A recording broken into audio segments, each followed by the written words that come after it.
The girl who refused to disappear in London. Rain was falling on a crowded London street when a young woman began to run. People pushed past her.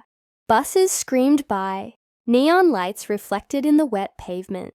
But she didn't slow down, because if she stopped, everything would be over. Her name was Elena, and tonight, London was trying to erase her. Just hours earlier, she had been sitting in a small room in Hackney, staring at a single message on her phone. Tomorrow morning, they are coming. She didn't need to ask who they were. She already knew. 2 years earlier, Elena had arrived in London from Naples, with nothing but a suitcase and a dream.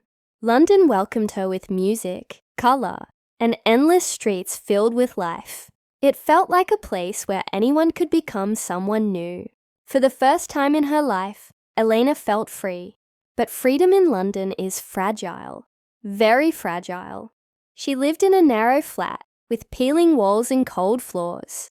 Her roommates were Marta from Barcelona and Jonas from Warsaw. They never talked much about their past. Everyone there carried something they didn't want the world to see. At night, the flat was silent, not peaceful, just afraid. Elena worked in a small cafe near Camden Market. Every day she smiled at strangers, served coffee, and listened to laughter she wasn't part of. And every day she wondered if anyone in this city truly knew her name. Then one morning, Jonas didn't come back. His bed was empty. His phone was dead. No one asked questions. They all knew what had happened. London had taken him. That night, Marta looked at Elena and whispered, "If I disappear one day, don't look for me." Elena didn't sleep. The next morning, the message arrived. Tomorrow morning, that was all it said. And that was enough. Now Elena was running, past wet sidewalks, past busy cafes, past people who would never notice her. She was heading toward Liverpool Street Station, where thousands of lives crossed without ever touching. She didn't want to become invisible. She wanted to survive. In the middle of the crowd, she suddenly saw Marta, standing still, watching her.